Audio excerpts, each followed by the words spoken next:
Sejak tahun 2013, layanan untuk akses nomor induk kependudukan gratis. Namun mulai tahun ini akan berbayar bagi industri yang berorientasi pada untung atau profit. Apa yang mendasari kebijakan ini? Saya berbincang dengan Dirjen Dukcapil Kemendagri, Zudan Arif Fakhrullah. Pak Zudan, selamat malam. Assalamualaikum. Selamat malam, waalaikumsalam warahmatullahi wabarakatuh. Pak Zudan, jadi mulai kapan akan diberlakukan tarif Rp1.000 ini? Ya, insya Allah PNBP ini akan diterapkan mulai tahun 2022 ini, setelah nanti PP-nya ditandatangani oleh Bapak Presiden. Sebagaimana kita ketahui di Indonesia, PNBP itu sudah lumrah, Mbak. Jadi sudah banyak masyarakat yang menerima konsep PNBP ini dalam tata kelola pemerintahan. Misalnya saat pembuatan SIM itu membayar PNBP, kemudian perpanjangan STNK kendaraan bermotor itu PNBP. Banyak kita kuliah dulu di perguruan tinggi negeri, SPP itu juga PNBP. Ada lagi yang penempatan notaris itu PNBP.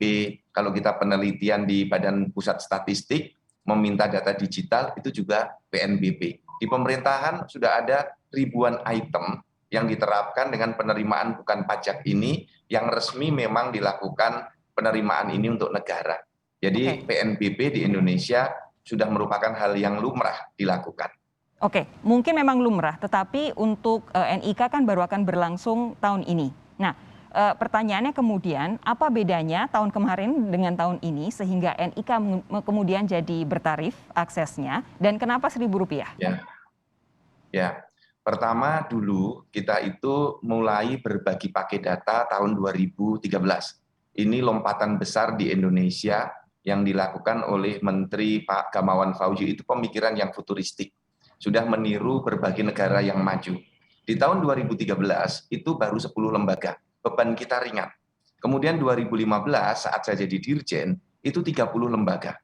Nah, semakin lama ketika berbagai lembaga itu merasakan enaknya mengakses data Dukcapil, datanya akurat, datanya terbaru, sekarang sudah 5.010 lembaga yang kerjasama untuk akses data. Bayangkan terjadi kenaikan yang luar biasa, dari 10, 30, dan sekarang 5.010 lembaga. Nah, penduduk kita juga meningkat, beban pelayanan kita juga meningkat, ternyata anggaran pemerintah untuk Dukcapil berkurang. Mengapa berkurang? Karena digunakan untuk penanganan COVID-19, penanganan kemiskinan, penanganan stunting. Nah, saya sebagai dirjen harus menjaga agar sistem ini tetap hidup. Kita cari solusi. Nah, selain solusi kami dibantu CSR dari berbagai lembaga, juga harus mencari sumber pendanaan lain. Dan di dalam sistem pemerintahan kita, PNBP ini dibolehkan. Mengapa 1.000? Nah, kita melihat perbandingan di berbagai negara. Malaysia, India, Peru, Panama, Chile, Ekuador, Bolivia, kita mengambil yang paling murah. Indonesia menerapkan 1.000 itu lebih murah dibandingkan dari berbagai negara itu. Seperti itu, Mbak, pertimbangannya. Dan hasil yang diperoleh nanti bukan untuk mendapatkan keuntungan, tetapi semata-mata hanya untuk menjaga agar sistem pelayanan kita tetap hidup. Karena berbagai lembaga kalau tidak mengakses data Dukcapil, bantuan sosial akan terganggu, perbankan akan terganggu. Dan perlu saya sampaikan, nanti untuk pelayanan publik, kementerian lembaga, pemerintah, Pemda, gratis. BPJS tetap gratis, Polri tetap gratis. Yang dipungut hanya lembaga swasta yang bersifat profit oriented. Karena banyak yang salah mengerti, dikiranya setiap kali akses NIK, masyarakat dipungut biaya. Tidak, untuk peduli lindungi, untuk vaksin, untuk rumah sakit umum daerah, untuk puskesmas, tetap kita gratiskan. Jadi PNBP ini hanya semata-mata untuk menjaga agar sistem kita tetap bisa bertahan hidup untuk melayani masyarakat dan melayani lembaga pengguna. Untuk menjaga sistem itu nanti akan saya minta Pak Zudan elaborasi lagi lebih jauh, tapi nanti saya mau tanya terlebih dahulu. Ini kan pembayaran akan dikenakan bagi industri yang orientasinya profit begitu. Bisa dijabarkan tidak apa saja, apakah sudah ada kategorisasinya, Pak Zudan? Nah, lembaga-lembaga yang sudah banyak bekerjasama dengan Dukcapil dan bersifat profit oriented itu seperti lembaga perbankan, kemudian lembaga asuransi, lembaga leasing, kemudian lembaga di pasar modal, sekuritas. Itulah lembaga-lembaga besar termasuk penyelenggara telepon seluler. seperti XL, Telkomsel, ya, lembaga-lembaga seperti itu nanti yang menjadi target di dalam penerimaan negara bukan pajak ini, karena mereka aksesnya besar sekali dan mereka mendapatkan banyak keuntungan, efisiensi dari pelaksanaan berbagi pakai data yang bersifat verifikasi dari data NIK Dukcapil ini. Oke, nah ini kan kalau yang disasar adalah mereka industri yang profit oriented begitu. Sudah dijelaskan tadi oleh Pak Zudan karena mereka mendapatkan keuntungan yang luar biasa dari efektivitas dan mudahnya mengakses NIK selama ini.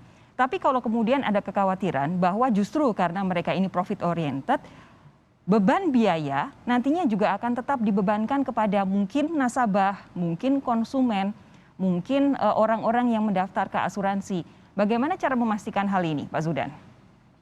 Ya, memang selama ini kan di industri perbankan, jangan salah Mbak, setiap kita transfer itu terkena beban kurang lebih 6.500. Kemudian kita buku tabungan juga kena beban, pakai ATM juga kita kena beban.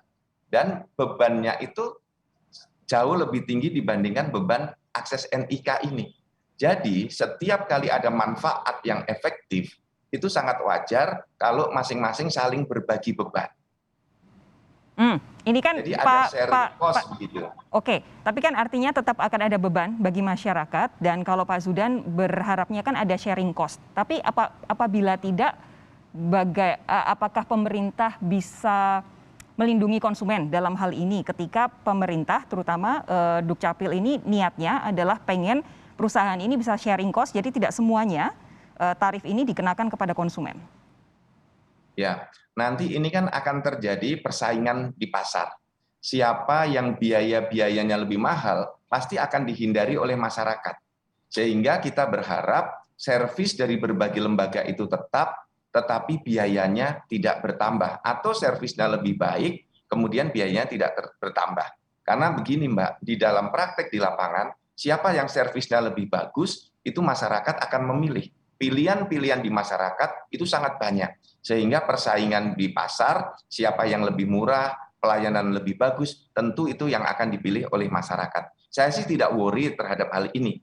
Karena banyak sekali PNBP yang lebih mahal, toh masyarakat tetap memilih karena masyarakat mendapatkan manfaat di sektor itu. Apalagi kalau dikaitkan NIK ini memberi manfaat yang luar biasa, dengan beban kami yang demikian besar, ternyata dukungan di luar untuk PNBP ini juga besar sekali.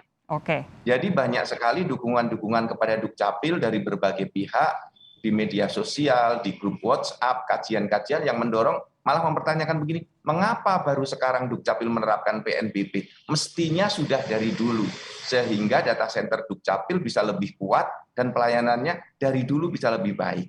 Nah sebenarnya kalau kami sih kalau anggarannya cukup tidak perlu PNBP. Gitu. Oh, kita semua juga berharap kayak gitu Pak, karena di tengah harga-harga yang semakin meroket saat ini, apapun yang bisa meringankan beban masyarakat tentu yang jadi harapan. Tapi yang jadi pertanyaan selama ini sebenarnya berapa sih biaya untuk perawatan sistem? Selama ini anggarannya dari mana? Kenapa sampai butuh PNPB saat ini? Ya, pertama begini, alat-alat kita itu buatan dan dibangun di 2010-2011. Tahun yang sudah 12 tahun yang lalu. Dan di dalam alat-alat kita itu banyak yang sudah end of product, end of sale, dan end of guarantee. Nah, secara teknis masih bagus. Tetapi mesin-mesin ini ada masa batas berlakunya. Sehingga kita harus investasi. Nah, kemudian anggaran negara, ini kan ada skala prioritas. Untuk kemiskinan, untuk penanganan pandemi COVID, untuk penanganan stunting, sebagaimana yang saya sampaikan tadi. Maka saya harus mencari solusi agar pelayanan kepada penduduk, kami ini kan melayani dua, lembaga pengguna dan melayani penduduk. Penduduk kita bertambah. Ketika saya jadi dirjen 7 tahun yang lalu, dengan sekarang bertambah kurang lebih 20 juta. Anggaran kita berkurang. Nah, anggaran Dukcapil pusat dan daerah itu perlu biaya yang besar untuk beli belangko, beli tinta. Kalau harus dicukupi semua pelayanan ideal, itu bisa pusat dan daerah bisa perlu biaya 4 sampai dengan 5 triliun untuk idealnya. Nah, sekarang biaya itu tidak tersedia sebanyak itu. Oke, begini, saya mengutip pernyataan Pak Zudan ini di beberapa portal online. menyatakan bahwa karena hakikatnya tidak untuk mencari pendapatan tetapi hanya tambahan APBN agar sistem Dukcapil tetap terjaga untuk memberi pelayanan. Nah, ini bisa dipahami, tetapi kemudian bagian menambah APBN ini jadi menimbulkan pertanyaan, apakah jangan-jangan selama ini ada ketidakseiyasekata antara Kementerian Dalam Negeri dan juga Kementerian Keuangan terkait dengan anggaran pemeliharaan sistem Dukcapil? Nah, sebenarnya Kementerian Keuangan itu terbuka untuk menambah biaya-biaya yang kita perlukan sepanjang anggaran negara tercukupi. Kemarin kita dapat bantuan untuk beli belangko, dapat bantuan. Tetapi untuk beli server tidak tersedia anggaran untuk itu karena untuk penanganan COVID-19. Jadi bukan tidak ada seiyasekata, tapi skala prioritasnya yang sedang berbeda. Nah, kita harus mencari alternatif agar sistem tetap bertahan hidup, Mbak. Karena nggak boleh kita diam, gitu ya. Sebab pilihannya adalah sharing cost atau semuanya mati. Saya memilih kita semua harus sharing cost. Terakhir tidak Pak, semuanya happy gitu. Kalau misalkan nanti COVID-19 pandeminya sudah berlalu, kemudian skala prioritasnya sudah berbeda, apakah mungkin jika sudah ada pendanaan yang lebih memadai untuk sistem Dukcapil, tarif ini akan dihapuskan? Ya, sangat mungkin. Jadi misalnya nanti data center sudah kuat, biaya negara sudah kuat, kemudian dana-dana yang untuk prioritas yang lain sudah tercukupi, sangat mungkin nanti itu digratiskan kembali. Baik, kami nantikan perkembangannya, Pak Zudan. Terima kasih sudah meluangkan waktu untuk Sapa Indonesia Malam. Sehat terus ya Pak ya. Terima kasih. Terima kasih.